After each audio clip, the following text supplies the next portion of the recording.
依家麵包真係越嚟越貴，70%消費者認為10蚊以內先買得落手，但現實20-30蚊一個歐包賣到斷晒貨。年輕人工作日趕時間返工，喺地鐵口買個三文治5蚊就搞掂，但到咗週末，朋友約你去打卡新開嘅網紅麵包店，你見到嗰個士多啤梨芝士軟歐包標價32蚊，心裏邊默默爆粗，咁貴搶錢咩？結果依然乖乖地排隊，仲拎住個麵包影相發朋友圈。今日小確幸，單價30蚊左右嘅芝士軟歐包發色長棍，排隊賣斷貨。年輕人一邊講食唔起，另一邊又忍唔住排隊去買。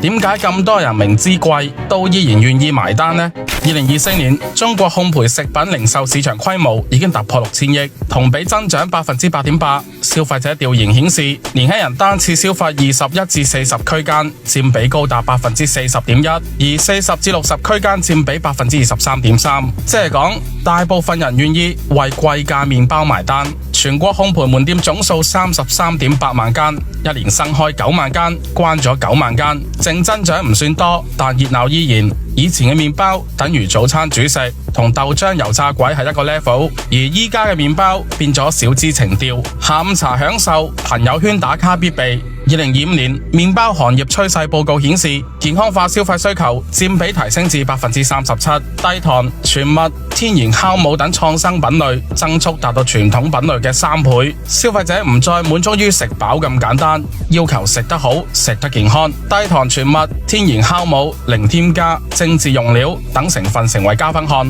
講真，喺好多消費者心目中，麵包本來就係平價食物，夠填肚就得啦。但係依家麵包唔只係食飽咁簡單，已經成為社交貨幣。去網紅烘焙店唔係單純買麵包，而係打卡影相發朋友圈。貴唔貴已經唔重要，重點係滿足感同氣氛感。網紅店嘅燈光、擺設、包裝、影相空間，其實都係溢價嘅一部分。年輕人願意為呢一部分付出。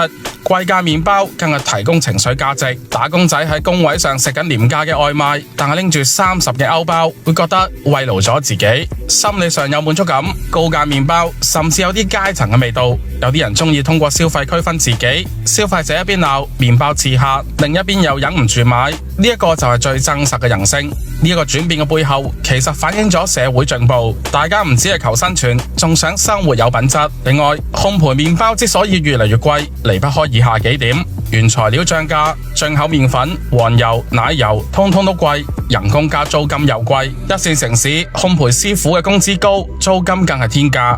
報選率高，好多店為咗保持食物新鮮，最後賣唔晒嘅麵包只能報廢，而呢部分成本自然要加返喺定價上面。貴價麵包未必會長紅，平價路線仲有好大嘅市場。